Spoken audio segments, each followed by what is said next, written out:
Don't you forget your special. Don't you forget your special. We were all born different, even those that look alike, even twins have differences and can be identified. Welcome to the Able Show. My name is Elon Carter, and these are my co-hosts. Hi, I'm Samantha Bowie. I'm Astrid Gamino. And I'm Rebecca Cristancho. Today we have a really cool guest. You're gonna know him when you see him. He's known for being very statuesque.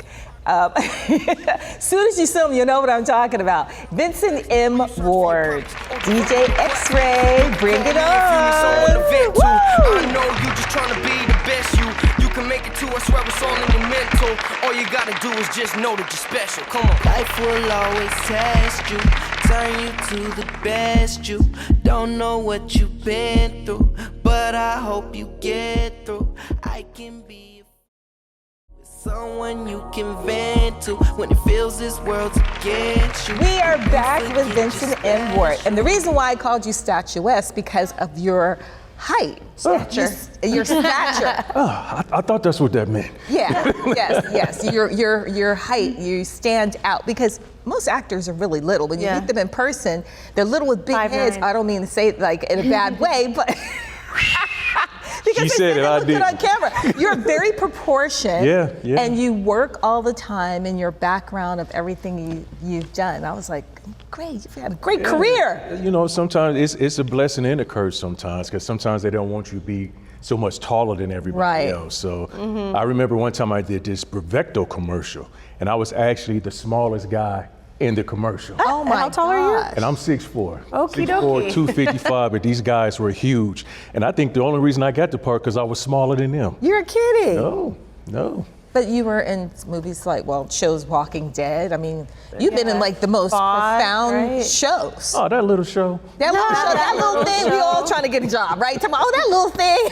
Yeah, you know, and once I got hired on there, I didn't even know what The Walking Dead was. Right. And you know, I asked, it was like, it's about the apocalypse and this group of people and zombies. I'm like, who watching that? Yeah, you're a big zombie. 25 million was watching it every Yes. week. So it was a blessing to be on there. It's a big cult following, has a big cult following.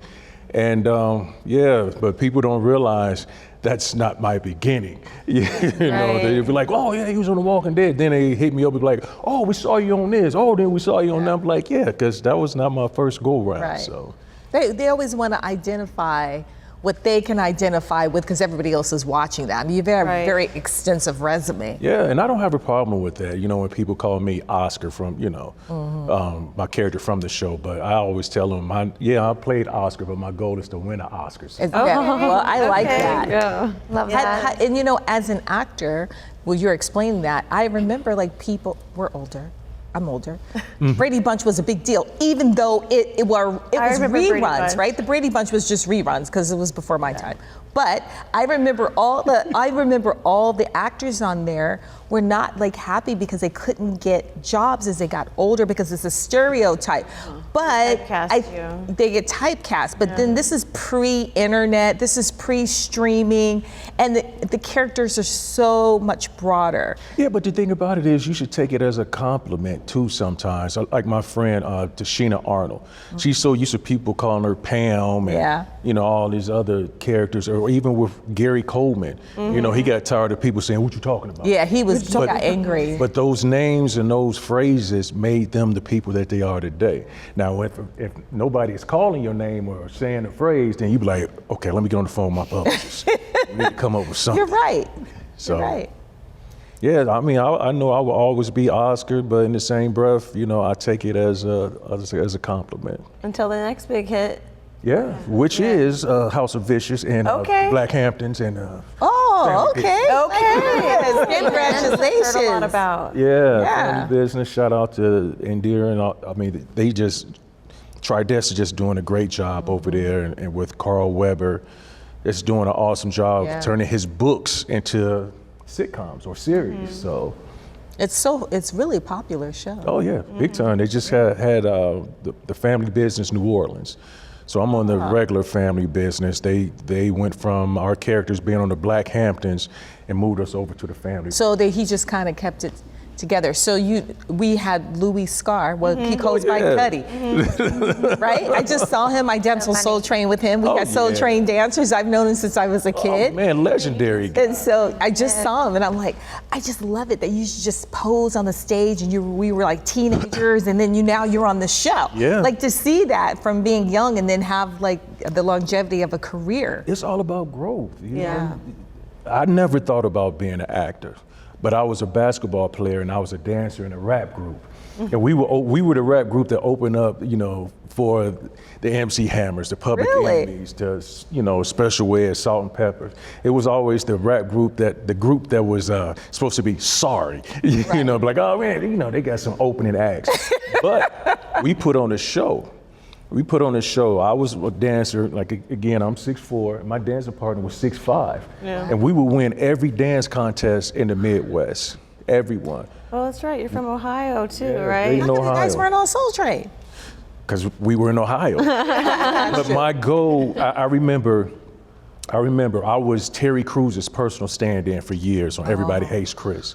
And one day I missed work, and it was the episode of Soul Train. Oh man! So you keep coming that close. Oh my goodness, when I tell you, I was so disappointed because my goal as a dancer was to always be on Soul Train. Hey, and you could have just, you know what, Louis would tell his guys, because I heard this the other day from one of the guys, he goes, you know what, just pose. Guy was like, what can we do? He had a dance partner who was a friend of mine. He said, just pose. But he got so famous for just posing, and we never thought about it. And we were always trying to watch the other dancers and see what they were doing. I was so young, I would try to emulate everybody else. But why did I think of just not posing? I think everybody, if you were a fan of Soul Train, you should go on YouTube and watch the old Soul Train. Yeah. I mean, because now they're doing like interviews of some of the old Soul Train dancers.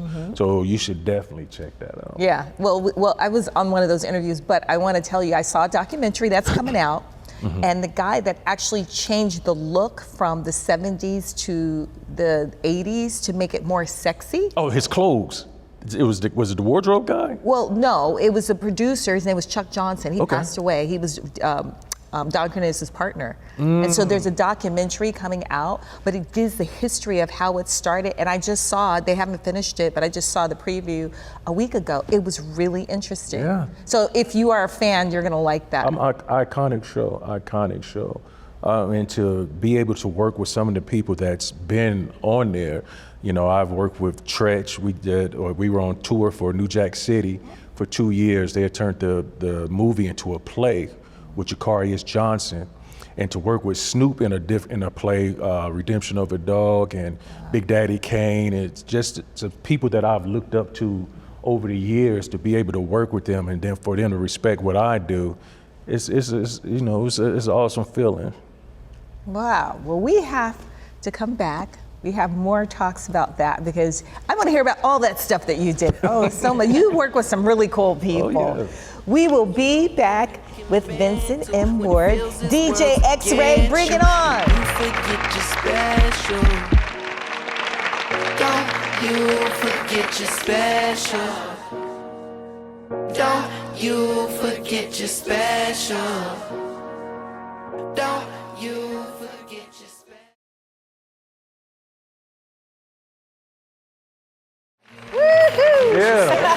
Hey, you are special, And I'm and trying don't to get him to forget get up it. and dance, but we're Even when dancing, having everyone our own neglects party. to mention. Party. The ladies run this mother sucker. Yes, it's our house.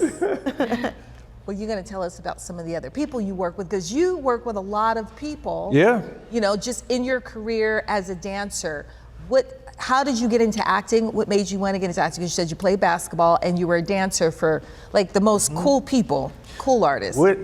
What made me become an actor is I used to work. If you know anything about the Midwest, the job to have. From Missouri. I'm right next door. The job to have is General Motors. Yeah. Yeah, your parents worked there, your grandparents, your uncles, your aunts, everybody worked there. But when I was in high school, I was a basketball star. And I would get letters from every college that you can think of. But I didn't want to go straight to college. I wanted to dance in my rap group. So after 2 or 3 years of living in Florida and not making any money, we was just having fun, I got a call from a I coach to come back to school in college to play basketball. And I went, and then one summer, I ended up getting a job at GM. And I didn't go back to college because, like, again, that was something for your future, your wife, your kids, or whatnot. And I ended up getting hurt on the job, and they told me I couldn't come back. Oh. So, yeah, I'll be honest with you. I had 2 kids in high school at this time, so I had to figure out something. So I ended up working at a place called Champ Sports, became the #1 salesman in the district in Dayton, Ohio. Wow. They said, you know what, you're doing a great job. We want to train you as assistant manager, but you have to move to Columbus. Moved to Columbus, became the #1 salesman in the district there. One day the general manager came and said, you're doing such a great job, how far are you going to take it in the company? I said, I'd like to have a position like yours one day. 2 weeks later, the dude fired me. Oh, damn. I wasn't even assistant manager yet.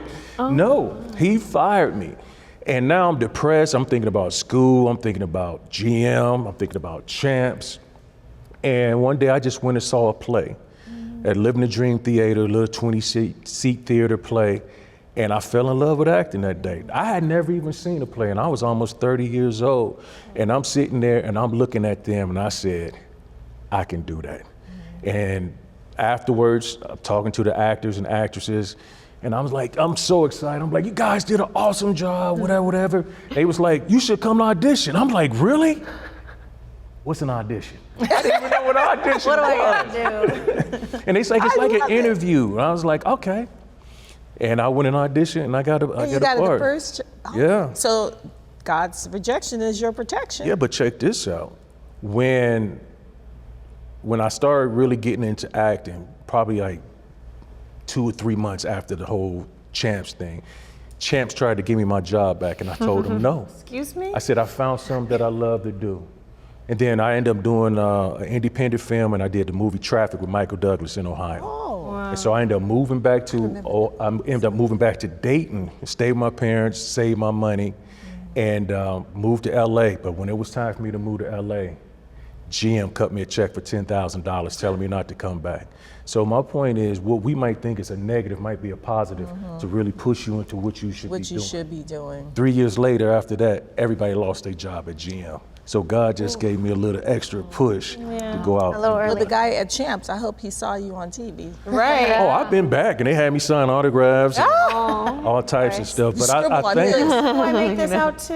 again, what we might think is a negative might be a positive. Well, you know what? I saw that. I think it was Chris Rock said that this guy, a kid, bullied him really bad. He was bullied, and his brother would always protect him. And he said one day he showed up to the set. He said the guy would take his money and beat him up. Yeah. He said that guy was a security guard on one of his movies. And he said the guy was so embarrassed, like, you're gonna fire me. He said, no, obviously you need this job. Yeah. He just smiled. And Yeah. I love it. Sometimes you don't have to pay people back. Because it's not worth it, especially when you're young. You learn. You're supposed to grow up. Yeah, you're supposed to grow up. So, you know, somebody might have been teasing you. I got another story. I remember seeing this guy, and it wasn't like, you know, no acting stuff or whatnot. I saw him, you know, and I picked him up. He's walking down the street in Ohio. And after high school, he became, you know, a dope boy or whatever. And when I picked him up, I said, what's up, Nino Brown? Just joking around, right? Nino Brown, big drug dealer from New Jack City. And so we're driving. He's like, man, you remember when y'all used to crack on me at school? I was like, yeah, we all was cracking on each other. He said, crack on me now. And he pulled a gun out on me. The guy that you originally picked up? That I picked up. And he said, I just want to let you know who the man is. And he told me to let him out. And I let him out. So sometimes, you know, people don't grow up all the time. Or you know what? It's so embedded and they're angry. It's not. Hurt people. But I saw him, now this is like the early 90s. I saw him when I went home probably about 3 months ago. Wow. And I instantly felt weird when I saw him. But I also could tell it was a difference in his life. And I brought it up to him. And he's like, man, he said, I don't even remember that. He said, you know, at that time, my mind was messed up. I was doing things I wasn't supposed to do, and I'm sorry. And I left it at that. That's beautiful. I said, man, much success on everything. I didn't hold a grudge or anything like that, because it could have been worse. Yeah, and the fact that you forgave him and you recognized he needed help. Yeah, you can't forgive. You cannot forgive people and expect God to forgive you, because we've all done things wrong. You know, if we meant to do it or not, we've all done things to make somebody feel some kind of way. And I know I have. And I remember my first time on TV was on a show called Jenny Jones. Oh, I remember Jenny Jones. Jenny Jones, and the episode was, I actually ended up going back 3 times, but the first episode was, I'm a player and she knows it. So it was like, you know, back in the early days. Casted. Yeah, back in the early days, I was a playboy or whatever.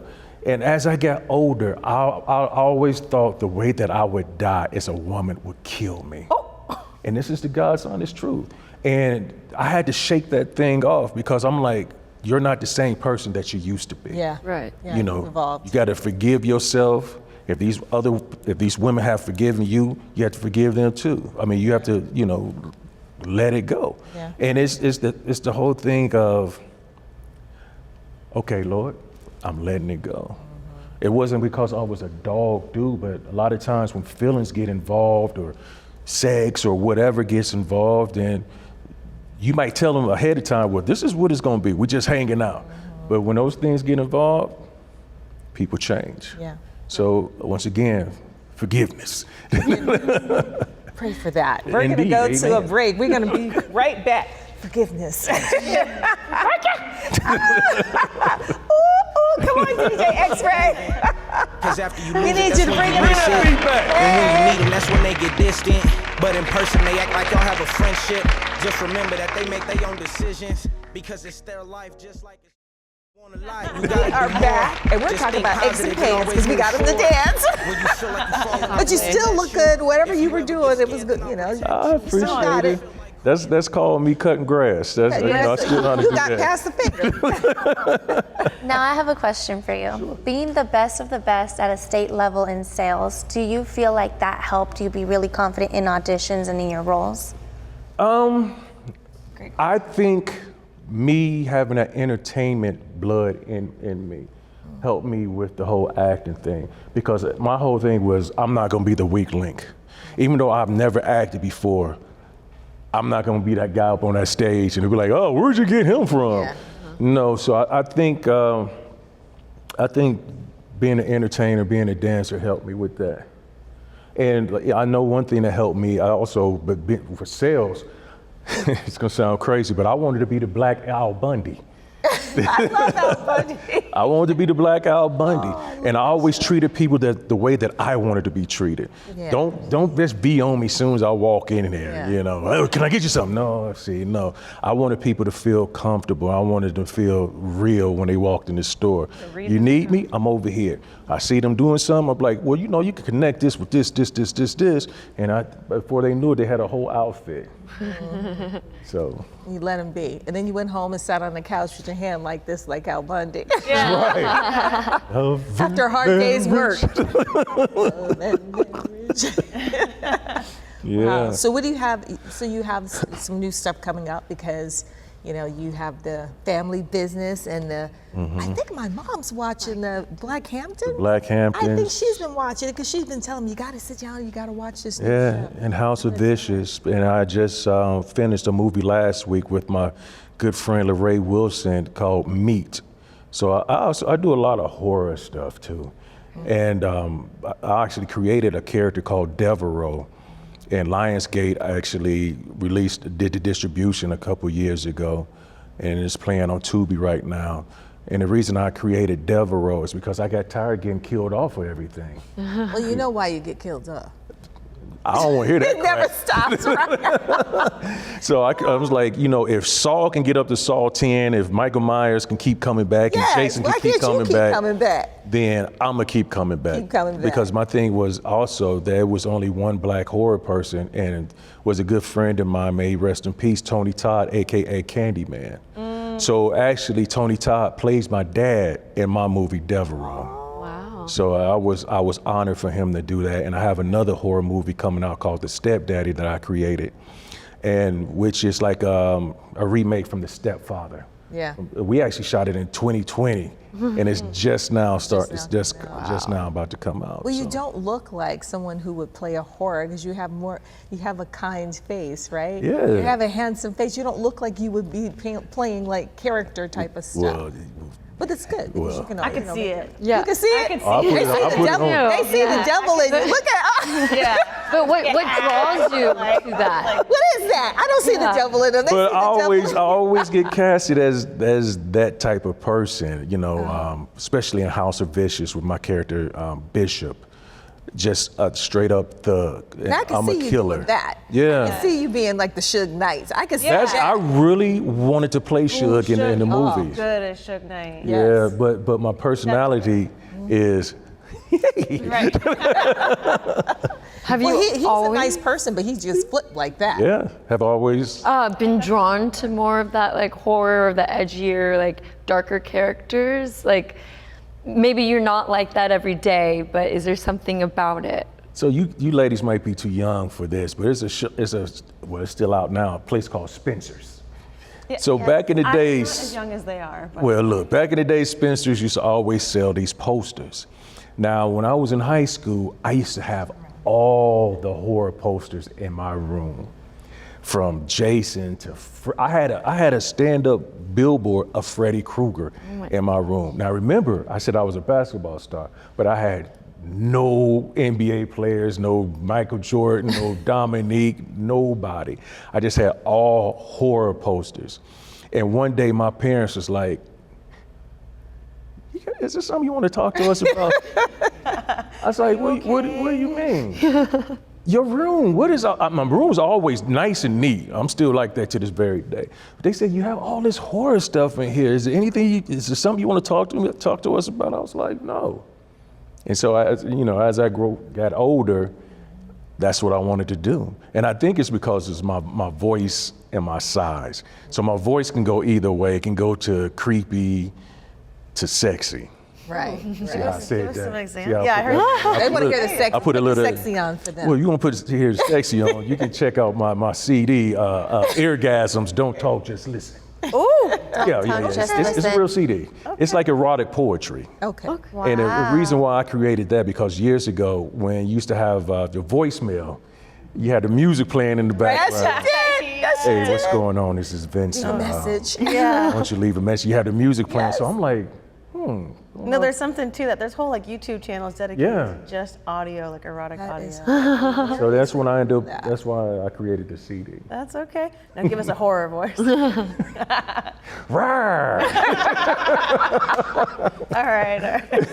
Well, given that you have such an amazing voice and you're so creative as an actor, would you ever meddle with, for example, that app where you can make custom videos for the public? They can request something from you. Oh, You know which one I'm I talking did about? that. Cameo. Yeah. A lot of people do it A lot of actors. because of The Walking Dead. Right. Because of The Walking Dead, and I was on True Blood.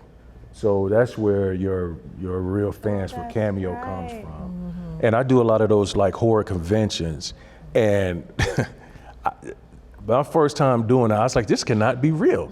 People cannot be paying you for autograph or pictures. And it's so weird because it's like, you see how animals feel in the zoo when people just walking past you. Yeah. Right. And it's kind of Just looking at you. right? And then they look at your table with all your pictures and they be like, is that you? I'm like, no, I'm just sitting here at the table. I'm his stand-in. Yeah, exactly. But it's very humbling for people to save their money to pay you for an autograph or a selfie. And I see so many people like, hell, Friday the 13th, Jason, when the little boy jumped out of the water. Nobody knows what this guy looks like, but he's at all the conventions. You know, the two little girls from The Shining, the twins, they ain't say nothing. They at all the conventions, and people sometimes that's how they make a living, because it's like, you know, sometimes times it's hard. That's their residuals. Yeah.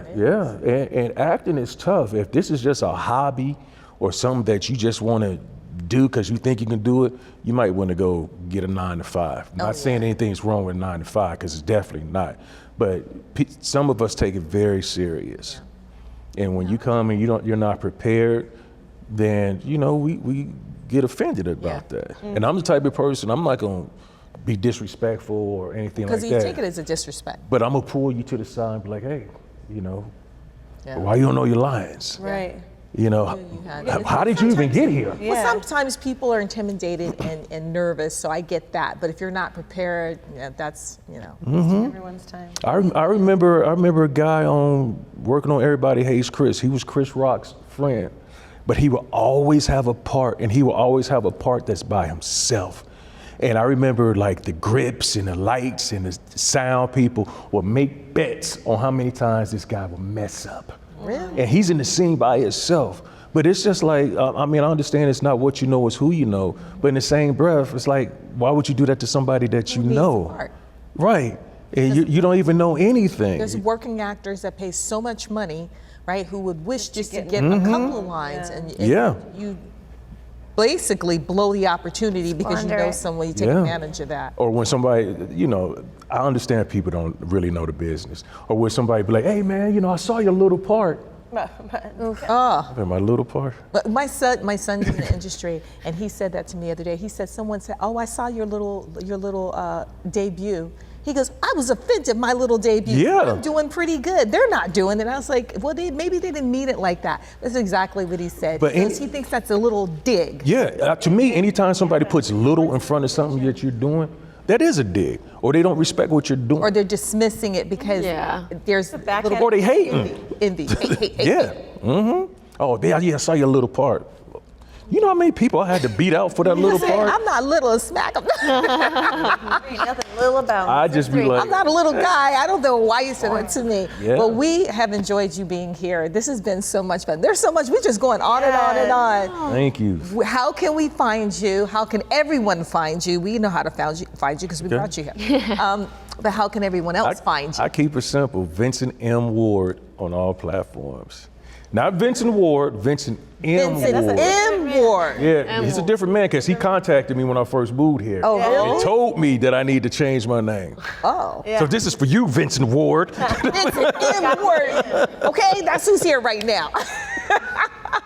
And congratulations to you ladies, second season. This is awesome. I love the setup and the questions and the beautiful ladies and all that other stuff. So congratulations. We had a great time. Thank you for sharing your stories with us and letting us get in your personal business.